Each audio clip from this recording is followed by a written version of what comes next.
자, 제 114쪽에 기타 상환 방법이 있죠. 자, 거기에서 가변이자율 저당, 조정이자율 저당, 재협정률. 자, 이건 뭐 한 번도 출제된 적은 없어요. 이제 중요도는 낮은데 한 번 정도 탁 말씀을 드려요. 근데 그 중에서 역저당은 뒤에서 주택연금이라는 게 있어서 말씀을 드릴 기회가 있으니까 그거는 빼고 포괄저당은 아예 말씀드릴 필요가 없고요. 일단 맨 위에 세 가지가 변동금리예요. 전부 다. 위에 세 가지 가변이자율저당, 조정이자율저당, 재협정률 다 변동금리. 금리가 변한다는 게 변동금리잖아요. 그 중에서 우리가 보통 말하는 변동금리는 가변이자율저당을 말해요. 가변이자율저당을 변동금리 이렇게 하고 그 밑에 그 두 가지 있죠. 조정이자율저당, 재협정률. 이거는 이제 뭐 참고로 이렇게 보는 정도고요. 우리가 보통 얘기하는 거는 이제 첫 번째 것만 얘기하고. 근데 이제 가격 수준 조정 저당이 있죠. 자, 요게 이제 뭔가 하면은 여러분 인플레가 발생하면은 돈 빌려준 사람이 손해요, 빌린 사람 손해요? 인플레가 발생하면 빌려준 사람이 손해죠. 그러면 이제 빌려준 사람 입장에서는 거기에 대한 대응을 해야 될 거 아니에요. 대응, 손해니까.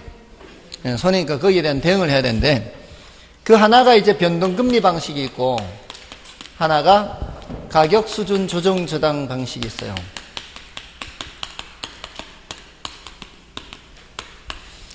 요거는 이제 금리를 조정하느냐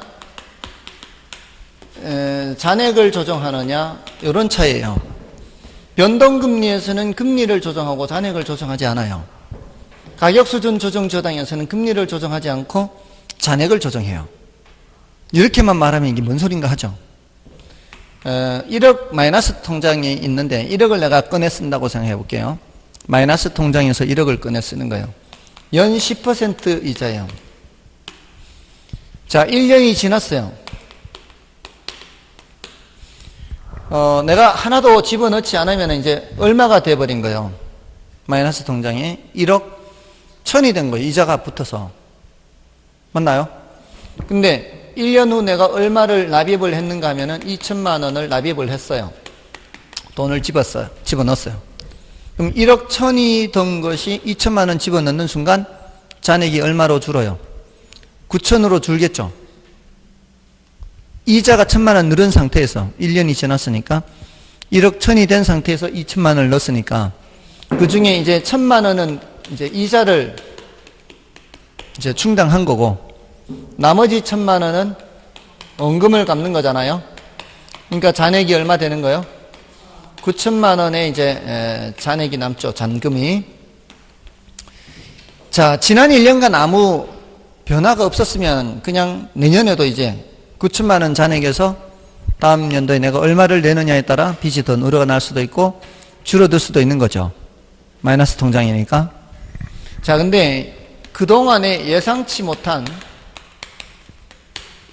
인플레가 10% 발생했어요. 예상치 못한 인플레가 10% 발생했으면은 돈 빌려준 사람 입장에서는 손해죠. 그러니까 내년부터는 이제 어떻게 적용하려고 해요? 변동금리에서는 금리를 20%로 조정하는 거죠. 아무 일 없었으면 계속 그냥 10% 가면 되는데 인플레 10% 발생했으니까 나 이제는 인플레를 반영해야 되겠다. 그래서 금리를 조정하는 거죠. 대신 잔액은 조정하지 말아야죠. 그대로. 됐나요? 이해되시죠? 그러니까 왜 아까 지난주에 거 복습할 때 인플레 위험하면은 인플레 위험한 변동금리로 차입한 투자자 입장에서는 인플레가 발생하면 금리가 올라갈 수 있다 그랬잖아요. 인플레에 대해서 대응을 그렇게 하는 거죠. 금리를 조정해서. 근데 가격수준 조정 저당은 10%를 그대로 가요. 대신 뭐를 조정하는 거예요? 잔액을 조정하는 거죠. 얼마로? 이렇게. 왜? 왜일까요? 그렇죠. 이런 생각이죠. 1년 전에 비해서 지금 인플레가 10% 발생했잖아요. 그 소리는 1년 전에 9천만 원 주고 살 수 있었던 거를 지금은 얼마 줘야 살 수 있는 거예요? 9,900을 줘야 살 수 있으니까 그걸 유지를 해야 된다는 거죠. 그렇지 않나요? 바로 그거예요. 예를 들어서 아까 13만 프로라고 했죠. 베네수엘라 13만 프로면 1300배예요. 사과 한 개 값이 1,000원 하던 게 130만 원 됐다 이 말이에요. 근데 예를 들어 1년 전에 130만 원 빌린 사람이 있다고 쳐보세요. 1년 전에 130만 원 빌렸을 때는 사과 1,300개 값이에요. 1,300개 값. 사과 1,300개 값. 근데 이제는 사과 한 개 값이죠. 130만 원. 야, 갚았다. 사과 1,300개 값으로 빌렸었는데 이제는 사과 한 개 값으로 갚는 거지. 말이 안 되는 거잖아요. 그럴 때에는 잔액을 조정을 해야 되는 거지. 뭔지 아시겠죠? 그러니까 일상적인 경우라면 인플레가 발생하는 거를 금리에 반영해도 큰 문제가 없어요. 근데 이제 인플레가 너무 심한 경우에는 금리에 반영하는 게 한계가 있어요. 뭐를 조정해야 돼요? 잔액을 조정해야 돼요. 잔액을 조정해서 거기에 맞춰서 1년 전에 살 수 있었던 물건을 살 수 있을 만큼의 금액으로 갚아라 이 말이에요. 됐나요? 그러니까 뭐 아주 예외적인 경우니까 이제 딱 한 번 이렇게 말씀을 드리는 정도예요. 그리고 이렇게 하면은 인플레가 여기 반영돼야 안 돼요. 인플레가 여기 반영 안 되죠. 그래서 얘는 실질 이자율이 유지가 돼요. 인플레가 반영된 얘는 무슨 이자율이지만 명목 이자율이지만, 그러니까 명목 이자율은 뭐 더하기 뭐예요? 실질 이자율 더하기 인플레율 이렇게 된단 말이에요. 이걸 인플레가 반영된 상태면 뭐가 되는 거고 명목이 되는 거고, 인플레가 반영이 안 된 요것만 떼면은 실질 이자율이 되는 거죠. 인플레가 반영 안 돼서 실질, 얘는 인플레가 반영돼서 명목 이자율. 대신 이제 잔금을 조정하는 거죠. 만약에 인플레가 많이 발생하면 어떻게 돼요? 20% 발생하면 잔금이 1억 800이 될 수 있죠. 20%. 그럼 빚이 오히려 늘어나죠. 이것도 뭐예요? 부의 상환이 될 수 있죠. 부의 상환. 최정식뿐만이 아니라 여기도 이제 부의 상환이 발생할 수 있다. 이런 얘기입니다. 됐나요? 뭐 이런 정도예요. 뭐 중요도는 낮으니까 한 번 정도 이렇게 말씀을 드리는 겁니다. 이거는 그렇고 이제 저당 유동화죠. 자, 저당 유동화. 저당 유동화의 개념, 구조, 효과, 저당 유동화를 통해 발행하는 증권. 자, 이렇게 이제 정리를 하시고요. 저당 유동화의 개념 하면은 요거는 이제 현금화를 말하는 거죠. 저당 채권을 유동한다 그러죠. 저당 채권. 저당 채권을 유동한다는 게 은행이 갖고 있는 채권이죠. 은행이 여기 사입자들한테 대출을 해주면 1차 금융기관이죠. 여기 대출을 해주게 되면은 뭐를 갖게 되면서? 채권을 갖게 되면서. 무슨 채권이에요? 주택을 저당 잡은 채권이죠. 그러면서 돈은 점점 고갈이 되겠죠.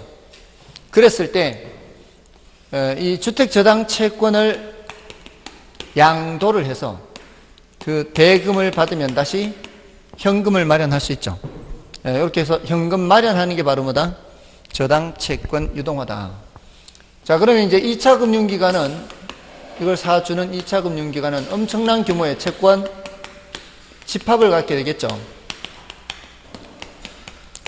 IMF 때는 이게 없었다 그랬죠. IMF 때는 이게 없어서 1차 금융기관이 돈을 마련할 방법이 없어서 많이 파산했다 그랬죠. 근데 이제 그 이후에 2차 금융기관을 만들어서 1차 금융기관이 돈이 부족할 때 채권을 팔 때 사주는 역할을 하는 거죠. 이게 바로 한국주택금융공사가 이 역할을 하는 거죠. 자, 근데 문제는 한국주택금융공사도 점점 자금이 부족해지면은 증권을 발행한다 그랬죠. 이 증권을 발행해서 증권의 수익률이 괜찮아 보이면은 투자자들이 매입을 할 것이고, 그 증권 매입 대금이 이쪽으로 넘어가면은 다시 현금 마련할 수 있죠. 그러면 계속해서 채권을 사줘서 자금이 부동산 시장으로 흘러 들어갈 수 있게끔 이렇게 하는 게 이제 유동화 제도죠. 뒤에 이 부분. 자, 유동화가 이루어지는 시장이 바로 뒷부분이죠. 요거를 이제 도입을 한 거죠. 그래서 이 개념을 얘기할 때는 저당 채권을 현금화한다 뭐 이렇게 해도 되고 또 증권화한다 이렇게 해도 되죠. 현금화, 증권화. 이렇게 표현을 하고 뭐 신용창조, 어려운 표현으로는 이제 신용창조의 수단으로 삼는다 이렇게도 표현을 합니다. 신용창조의 수단. 이거는 이제 현금을 새로 만드는 효과가 있다 이런 의미죠. 그 현금을 만드는 효과가 있다는 게 지금 뒤에 구조가 없으면 1차 금융기관이 갖고 있는 돈을 대출을 해주면 더 이상 대출해 줄 수가 없잖아요. 근데 채권을 한국주택금융공사에 팔면 다시 뭐를 마련할 수 있어요? 돈을 마련할 수 있죠. 그러면 더 많이 대출해 줄 수가 있죠. 그럼 현금이 더 많이 운용되는 효과가 있는 거죠. 그걸 이제 신용창조 이렇게 표현을 하는 겁니다. 그래서 이 채권을 현금화하고 또 이런 증권화 과정이 있어야 이렇게 현금이 이쪽으로 흘러 들어올 수가 있다는 거죠. 자, 이게 이제 저당 유동화의 개념이고, 자, 구조에서는 이제 1차 저당 시장과 2차 저당 시장 이렇게 나누죠. 1차 저당 시장은 원래부터 있던 여기를 1차 저당 시장이라고 하죠. 근데 이제 우리가 유동화 제도를 도입했다는 건 뭐를 도입한 거예요? 2차 저당 시장을 도입을 한 거죠. 그래서 유동화가 이루어지는 것은 몇 차 시장? 2차 시장이죠. 그러니까 유동화가 이루어진다는 얘기는 여기에 채권이 팔려가고 증권화가 된다는 게 이게 유동화가 되는 거잖아요. 유동화가 된다는 것은 이쪽 방향으로는 자금이 넘어오게 되는 거죠. 그래서 유동화되는 시장이 2차 시장이고 2차 시장은 자금이 공급되는 시장이다 이렇게도 표현할 수 있어요. 자금 공급 시장. 자, 근데 공급된 자금이 대출되는 시장이 몇 차 시장? 1차 시장이죠. 자금 대출 시장입니다. 자금이 대출된다는 얘기는 채권이 만들어진다는 얘기죠. 대출이 이루어진다, 채권이 만들어진다. 채권이 만들어진 것이 양도되고 증권화돼서 유동화되는 거 2차 시장. 그거는 이제 자금 공급 시장. 이렇게 이제 구별을 할 수가 있죠. 자, 여기서 이제 1차 시장에 등장한 인물. 요 둘이죠. 얘네들은 1차 시장과 직접 관계가 있다, 없다? 없다. 2차 시장에 등장 인물들. 얘는 2차 시장과는 직접 관계가 없다. 차입자는. 그리고 2차 금융기관은 유동화 시장에서 중개하는 역할을 하기 때문에 얘를 뭐라고 부른다? 유동화 중개기관이다. 이렇게. 유동화 중개기관이다. 중개하는 역할을 한다. 이렇게 부르죠. 그래서 유동화 중개기관 역할을 하는 게 한국주택금융공사도 있고, 자산 유동화에 관한 법률에 따라 유동화 전문회사도 있죠. 이 유동화 전문회사는 특수목적 회사예요. SPC라고 해서. 서류상의 회사도 많아요. 아무튼 여기서 이제 유동화 구조, 1차 시장, 2차 시장 이렇게 구별할 수가 있고요.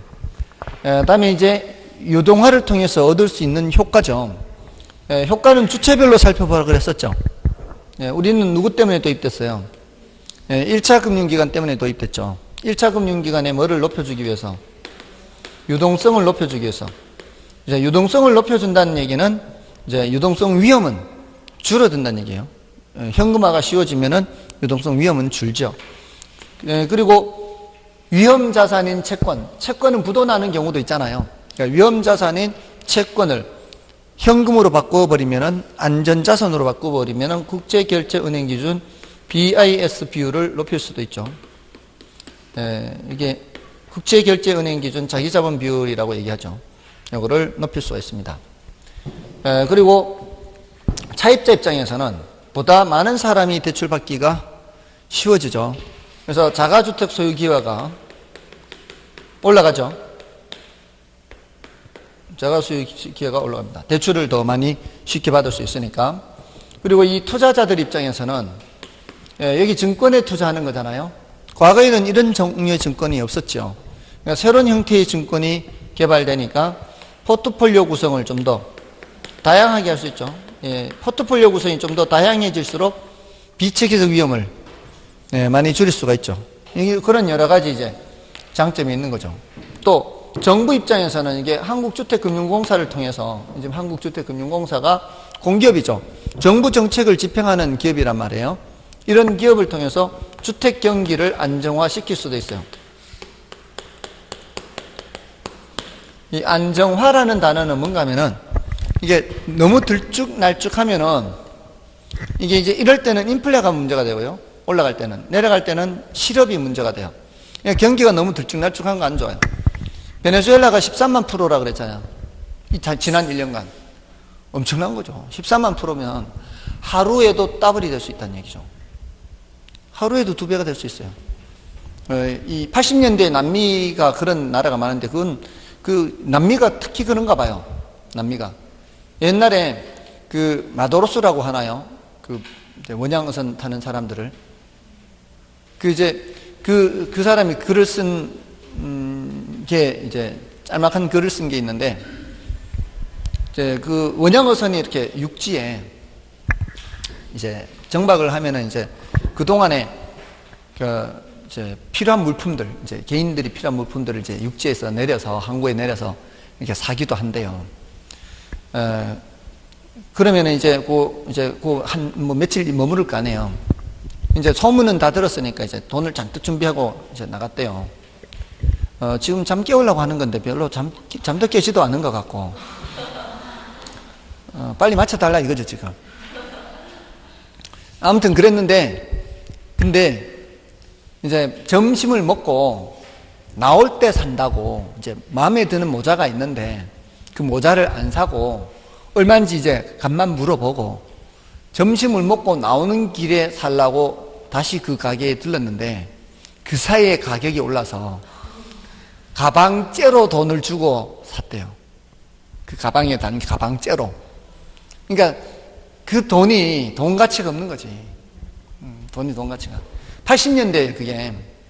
근데 지금 2010년대, 물론 이제 2020년 가까이 됐지만 베네수엘라에서 그 남미에서 또 그런 베네수엘라면 중남미인가요? 아예 남미는 아니고. 아무튼 그런 현상이 참 옛날에 독일에서도 그랬었고요. 독일에서도. 자, 아무튼 돈 가치가 없는 거죠. 아무튼 너무 이렇게 올라가는 것도 문제고 내려가는 이 인플레에 잘못 발 들여놔버리면 그렇게 돼요.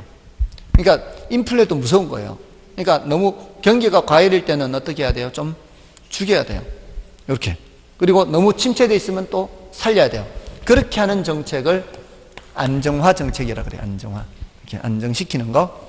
자, 어떻게 안정시키는가 하면은 너무 과열이잖아요. 너무 과열이면은 채권을 안 사줘요. 채권을 안 사주면 돈이 안 넘어가겠죠. 그러면 대출하기가 좀 더 어려워질 거 아니에요. 또 너무 침체되어 있으면 어떻게 해요? 좋은 조건으로 사줘요. 채권을. 좋은 조건으로 사주면은 돈이 많이 넘어가겠죠. 많이 넘어가면은 이제 경기가 조금 이제 살아나죠. 그런 식으로 안정화 정책을 할 수가 있는 겁니다. 자, 일단 교재에서 좀 보시고요. 이제 요거 증권. 이제 제일 어렵죠. 이게 난이도가 제일 높습니다. 자, 114쪽에 그 저당 유동의 개념에서 저당권 또는 저당 채권을 하나의 상품으로 유통되게 하여 신용 창조 수단으로 활용하는 것을 저당 유동화라고 하죠. 이는 부동산 자금을 대출해 준 1차 금융기관 이외에 다른 금융기관에 부동산 저당권 또는 저당 채권을 양도함으로써 자금이 부동산 부문으로 흘러들어오게 하는 방법으로 부동산 저당 채권을 현금화하는 금융기법이죠. 그리고 그 동그라미 2번에서는 두 번째 줄에 있죠. 저당 유동화를 통해서 대출자인 금융기관은 한정된 재원으로 많은 수요자에게 필요한 자금을 공급한다. 이렇게. 돈은 별로 없었어도 한정된 재원으로 많은 수요자에게 자금을 공급할 수 있습니다. 그 다음에 이제 저당 유동화 구조에서는 1차 저당 시장, 2차 저당 시장 해서 그 1차 저당 시장은 이제 대출이 이루어지는 시장이잖아요. 대출이 이루어지는 시장, 저당 채권이 형성되는 시장인데, 자, 여기서는 동그라미 3번을 좀 주의하세요. 동그라미 3번. 1차 저당 대출자들은 여기잖아요. 얘네들은 1차 시장에서는 자금 공급자죠. 2차 시장에서는 자금 수요자가 되죠. 얘네들이 뭐를 갖고 있어요? 처음에 주택저당 채권을 갖고 있죠. 이거를 반드시 유동화해야 되는 거예요? 갖고 있을 수도 있는 거예요? 갖고 있을 수도 있는 거죠. 갖고 있는 게 훨씬 낫죠. 이자 수익을 얻을 수 있기 때문에. 수수료 수입, 이걸 이제 양도하면 수수료 수입은 얻죠. 이쪽에서 넘어오는 원리금을 넘겨주는 수수료 수입은 얻는데 그 수수료 수입은 얼마 되지 않는단 말이에요. 그러니까 돈이 부족할 때 양도하면 되는 거죠. 자, 동그라미 3번이고요. 그 다음에 괄호 2번은 이제 여러분이 보셔도 되겠고요. 그 다음에 저당 유동화의 효과는 조금 전에 말씀드린 대로 주택 수요자나 1차 금융기관, 수요자 입장에서는 두 번째 줄 끝에 있죠. 자가주택 소유 기회가 증가하는 거고, 그 다음에 1차 금융기관은 첫 번째 줄을 주의하시고요. 첫 번째 줄 뭐라고 되어 있어요? 주택금융기관은 자금 대출의 고정화 현상을 완화하여 자금의 단기 조달 및 장기 운용에 따른 유동성 문제, 이렇게 되어 있죠. 자, 그 표현을 주의하시면 되죠. 자금의 단기 조달 및 장기 운용. 뭔 소리예요? 예금주들이 예금한 돈으로 대출해 주는 거 아니에요, 은행이. 근데 예금주들이 예금할 때 만기가 길어요, 짧아요? 얼마 정도? 2, 3년. 이게 길겠어요? 2, 30년으로 대출해 주는 게 길겠어요? 짧죠? 몇 초 만에 견해가 바뀌었어요. 이게 긴 거 아니에요? 단기 조달이라고 합니다, 이걸 가지고. 길어야 3년입니다. 길어야 3년. 근데 대출은 2, 30년도 있죠. 자, 그래서 자금의 단기 조달 장기 운용이라고 합니다. 단기 조달 장기 운용의 의미가 뭐예요? 이 사람들이 예금 찾으러 왔을 때는 몇 년 이내에 와요? 2, 3년 이내에 오는데 대출금이 회수되는 거는 2, 30년에 걸쳐서 회수되니까 자금이 부족해질 수 있죠. 그거를 뭐라고 한다? 자금의 단기 조달 장기 운용에 따른 유동성 부족. 됐나요? 그런 문제를 해결할 수 있다 이 말이에요. 뭘 팔아서? 채권을 팔아서. 자, 그런 이제 장점이 있죠. 이론적으로는 반복적인 유동화 과정으로 주택 수요자들에게 무한히 자금을 공급할 수가 있습니다. 그리고 위험 자산인 대출 채권을 매각하여 안전한 자산인 현금 보유비를 높이면 BIS 비율을 제고에 도움이 되는 거죠. BIS 비율이 국제결제은행 기준 자기자금 비율을 말합니다. 그다음에 괄호 3번의 증권의 투자자 입장에서는 이제 포트폴리오를 다양하게 한다는 거. 이건 이제 여러분이 확인하시고, 괄호 4번에서는 그 동그라미 3번이 좀 어려운 거 있으니까 그것만 설명드릴게요. 동그라미 3번은 저당 유동화는 주식시장과 같은 다른 자본시장이 침체되어 있을 때 자금 흐름의 왜곡을 막을 수 있는 제도적 장치로서 유용한 역할을 합니다. 이 뭔 소린가 하면 지금 이 증권 있죠, 증권. 이 증권은 어떤 시장에서 거래될까요? 자본시장일까요? 부동산 시장일까요? 이 증권은, 증권이 거래되는 거는 자본시장이죠. 부동산 시장에서 뭐가 거래돼? 부동산이 거래되고, 자본시장에서는 주식이나 채권 이런 종류의 증권이 거래되는 거예요. 근데 과거에 80년대, 90년대 그때 당시 어떤 트렌드라고 하면 투자자들의 트렌드, 이제 돈 있는 사람들이 주식시장이 좀 될 듯 하면은 부동산 쪽에서 돈을 빼가지고 주식시장으로 가요. 막 주식이 막 이렇게 올라가죠. 좀 올라갔다 싶으면 또 돈을 빼가지고 또 부동산 시장 쪽으로 가요. 자금이라는 게 부동산 시장에도 필요하고 또 자본시장에도 필요해요. 자본시장은 일반 기업들, 부동산 시장엔 부동산 건설하고 이런 자금이라는 게 이쪽에도 필요하고 저쪽에도 필요하잖아요. 근데 이게 너무 한쪽으로 쏠려버리면은 자금 흐름에 왜곡이 나타나는 거죠. 그렇지 않아요? 근데 이 증권은 어떤 시장에서 거래해야 된다고요? 자본시장에서 증권이 거래돼요. 이 증권은. 근데 이 증권 거래 대금은 이쪽으로 가죠. 이 증권 거래 대금이, 자본시장에서 거래된 증권 거래 대금이 어느 시장으로 흘러가요? 부동산 시장으로 흘러가. 그러니까 자본시장과 부동산 시장을 연결시켜주는 그런 역할을 하기 때문에 어느 한쪽으로 많이 쏠리는 왜곡 현상을 줄여줄 수 있다, 이런 뜻이에요. 좀 어려운 표현이죠. 그거 외에는 뭐 이제 나머지는 여러분이 보시면 되고요. 자, 이제 마지막 주제가 저당담보증권 MBS예요. 자, 이 MBS가 이제 난이도가 조금 높은 거죠.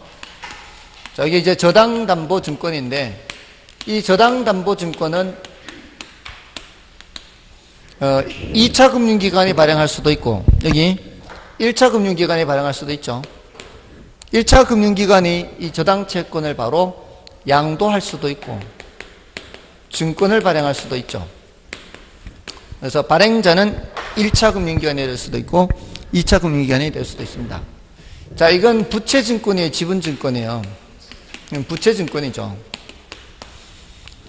자, 이게 증권으로 번역이 되는데 주택저당증권 이렇게도 번역하죠. 주택저당증권. 여기 이제 S로 끝나면 증권으로 번역되는 거고 securities.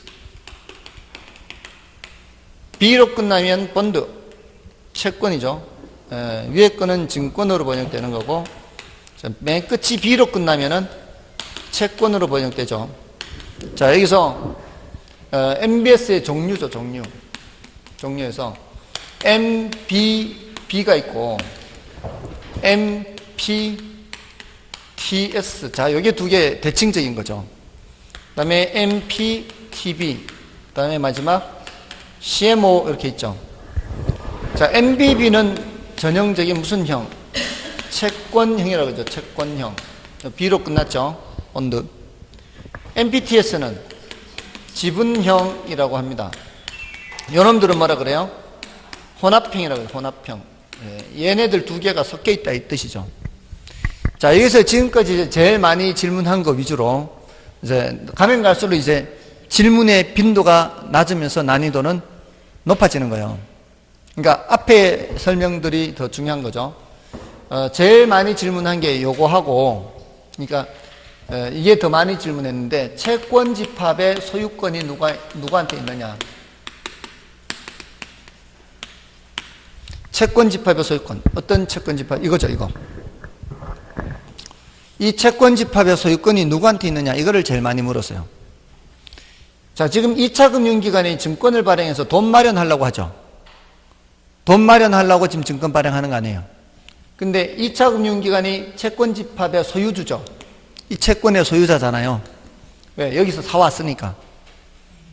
근데 이 채권 집합의 소유자인 2차 금융기관이 또는 발행자가 이 채권 집합을 보유하고 있으면서 투자자들한테 돈을 빌리는 겁니다. MBB는. 근데 그냥은 못 빌리니까 이걸 뭐로 제공을 해요? 담보로 제공, 담보. 야, 너희들 요거 믿고 돈 좀 빌려주세요. 이렇게. 말이 좀 이상하다. 너희들 돈 좀 빌려주세요. 그러니까. 돈을 좀 빌려주세요. 그럴 때 발행하는 증서가 뭐다? MBB다. 자, 그러니까 이 MBB의 경우에는 채권 집합, 주택저당 채권 집합의 채권자는 누구이면서? 발행자이면서. 주택저당 채권 집합의 채권자는 발행자이고 주택저당 채권 집합의 채무자는 차입자의 차입자. 주택저당 채권 집합의 채무자는 차입자. 주택저당 채권의 채권자는 발행자란 말이야.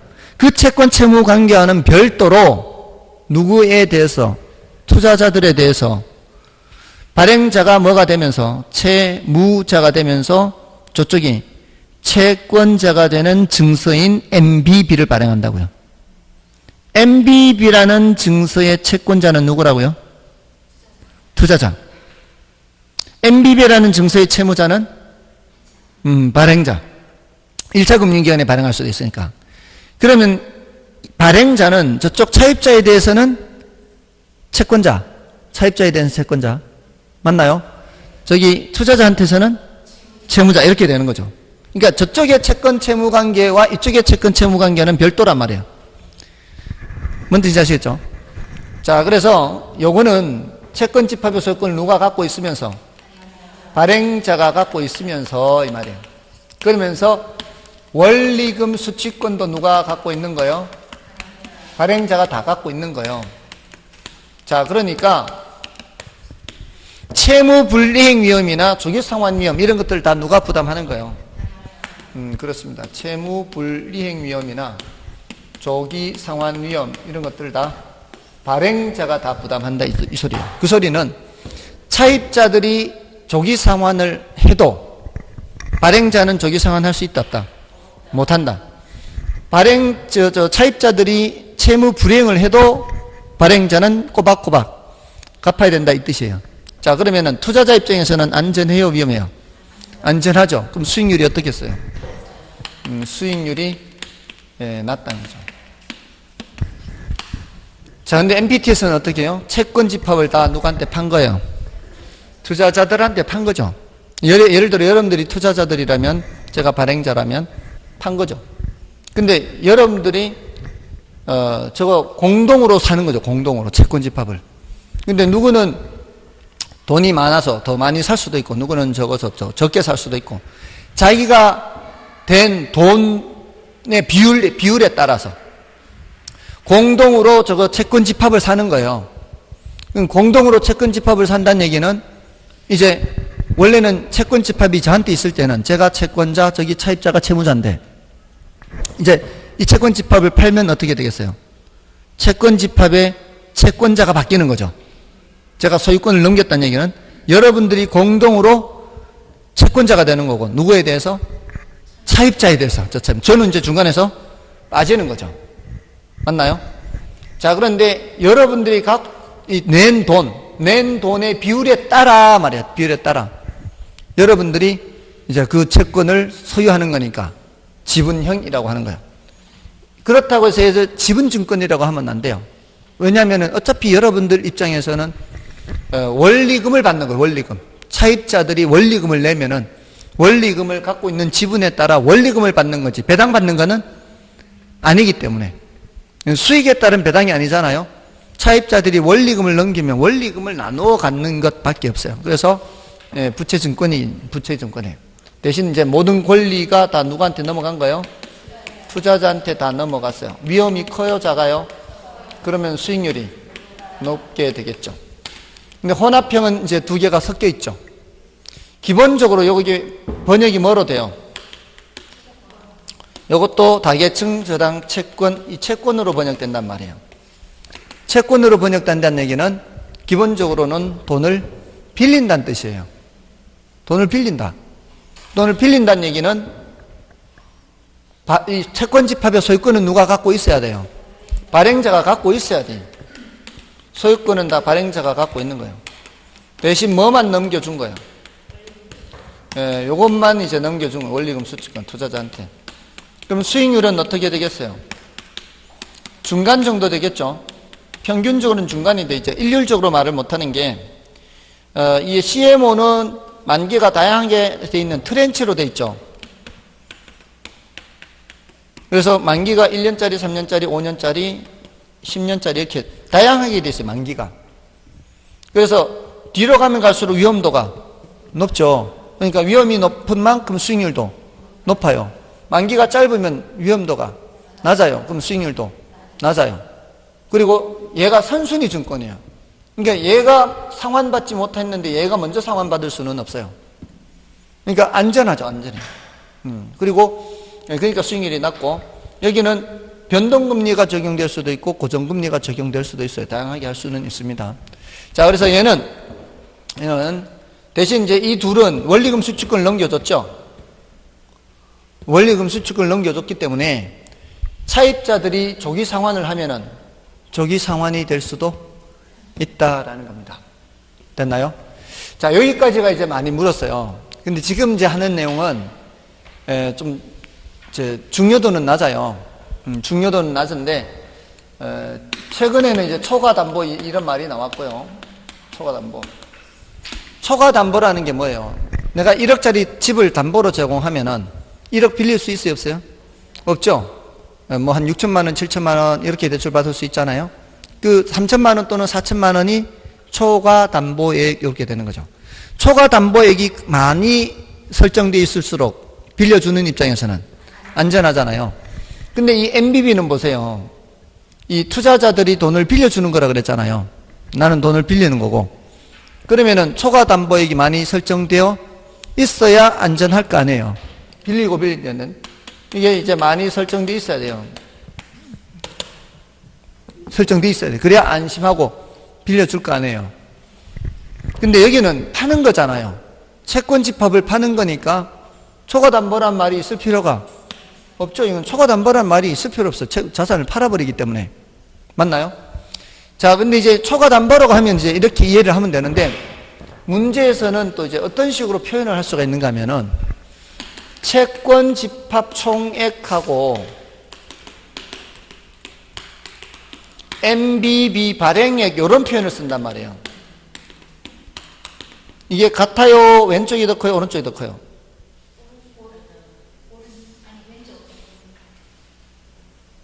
왼쪽이 더 큰 거예요. 채권 집합 총액은 이걸 말하는 거죠. 이게 1,000억이면 이 말이에요. MBB 발행액이 바로 돈을 빌린 크기거든. MBB를 발행했다니 MBB 이제 증권을 팔았잖아요. 그럼 MBB 증권 사는 사람이 돈을 빌려주는 거라고. 이게 돈을 빌려주는 거라고, 투자자들이. 이거는 채권 집합총액 담보가 되는 거고. 이게 담보가 되는데 이걸 담보로 제공했잖아요. 이걸 담보로 제공 이만큼 빌렸다고. MBB 증서 총액이 빌린 크기라고. 됐나요? 이게 뭐가 설정되어 있는 거라고요? 초과담보가 설정되어 있는 거라고. 이렇게 표현을 하면 아 이게 초과담보가 되어 있구나 이렇게. 표현을 바꾸더라도 내용은 그 내용이란 말이에요. 근데 이 채권 집합 총액하고 MPTS 발행액은 어때요? 이거는 같아야 되겠죠? 같단 말이에요. 초과담보라는 게 있을 필요가 없으니까. 됐나요? 자, 그럼 나머지는요?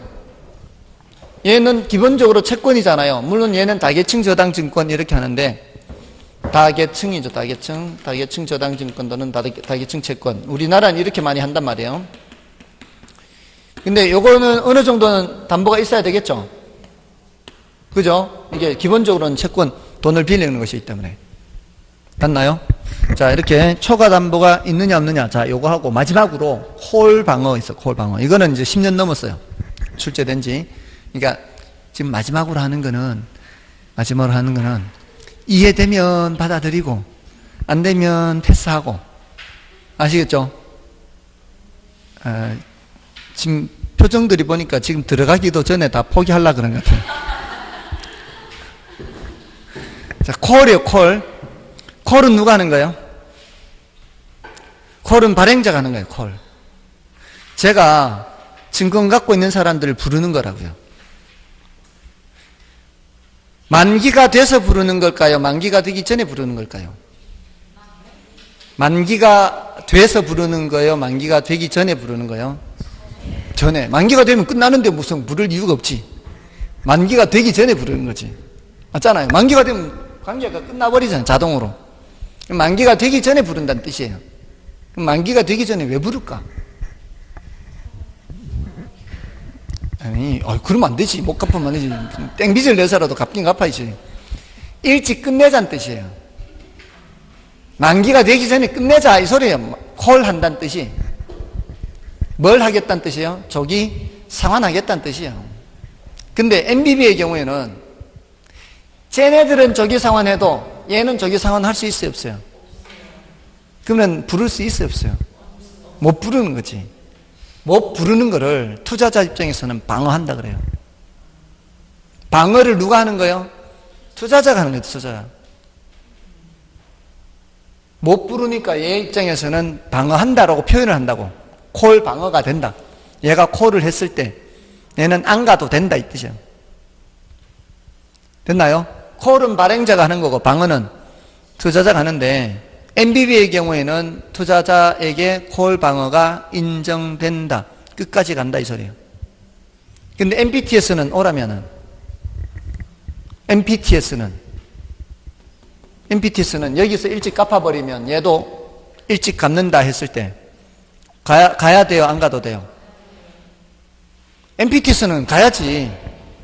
모든 위험을 다 투자자가 다 갖고 갔잖아요.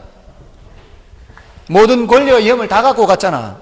얘네들은 중간에서 하는 역할이 뭐예요? MPTS는 전달만 하는 거라고. 전달만.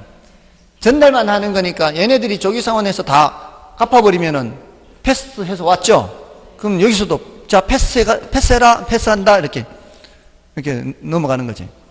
그러니까 얘네들은 이 투자자들이 원리금 수취권을 갖는 건 오라면은 어떻게 해야 돼요? 조기 상환 받아야 돼요. 얘네들은 오라면은 어떻게 해야 돼요? 가야 돼요. 얘네들은 오라면 가야 돼. 안 갚는 거에 대해서는 누가 책임지지만, 발행자가 책임지지만, 됐나요?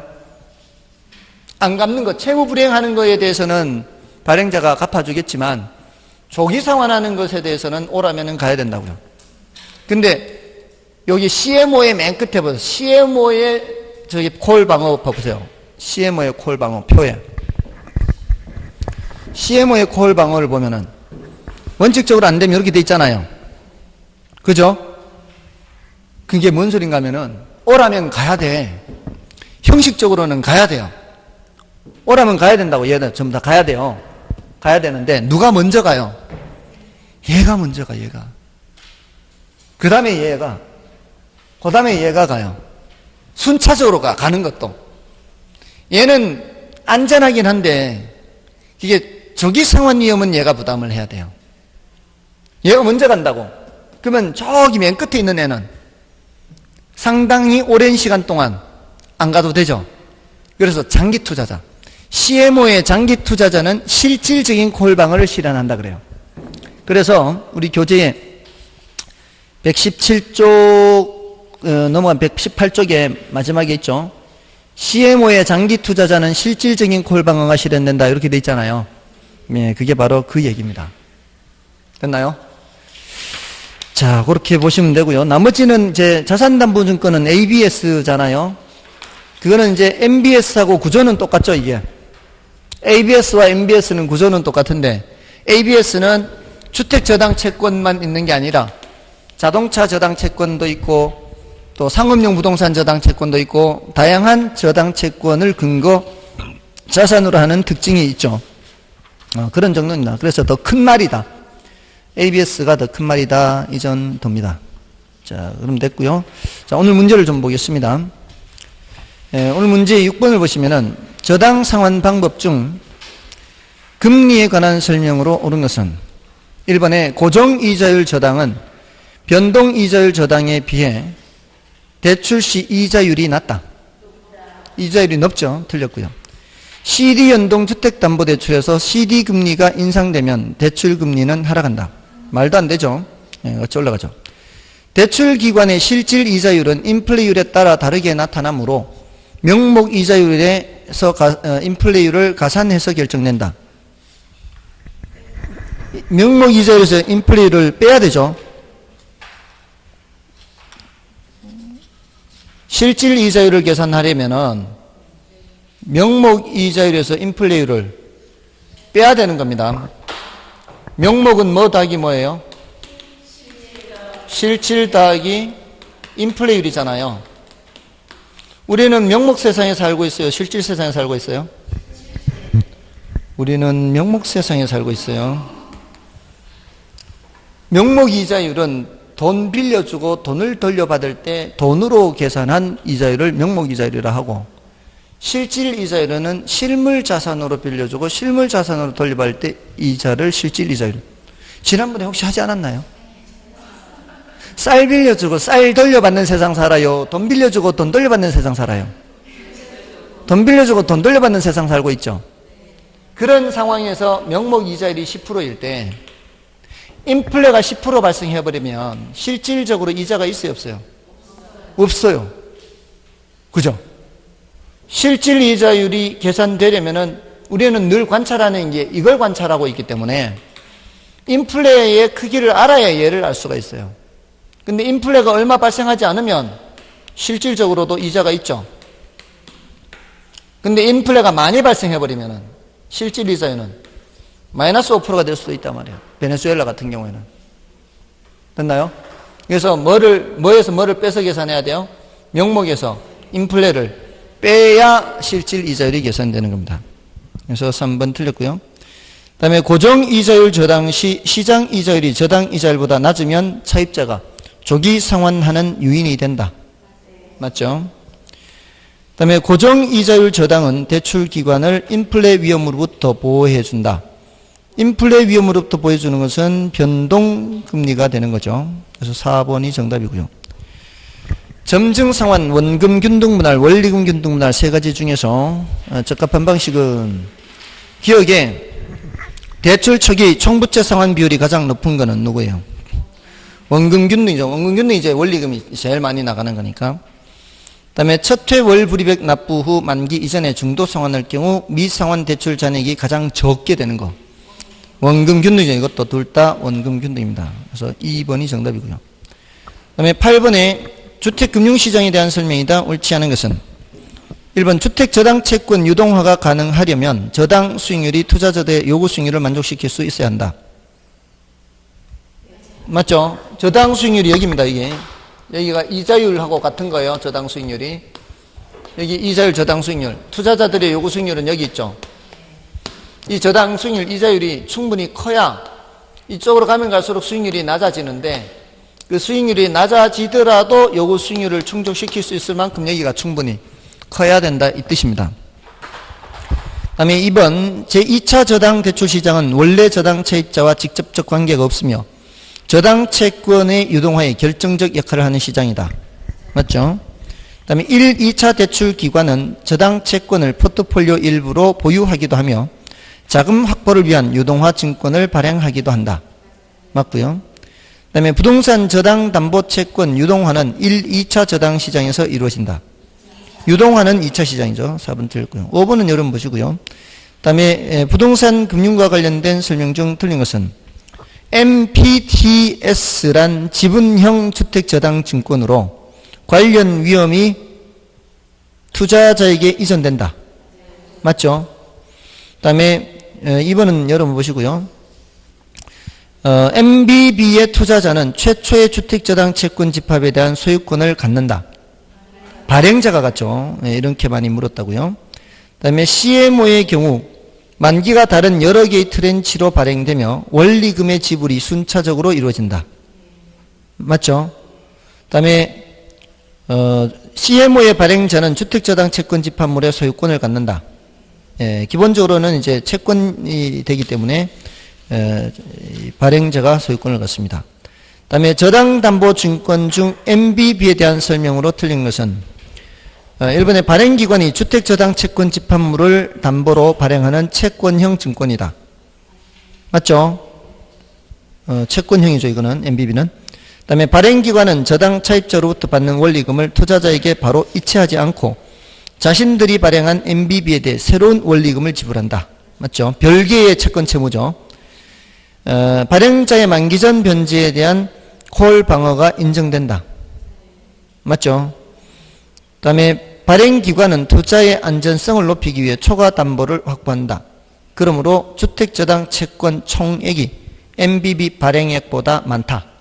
맞죠? 그 다음에 지분형 MBS인 MPTS에 비해 수익률이 높은 것이 일반적이다.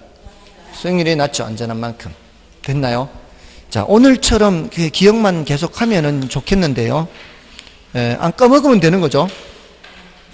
그죠? 자, 아무튼 오늘은 여기까지 하고요. 다음 주는 자금 조달 방법부터 하겠습니다. 애쓰셨습니다. 감사합니다.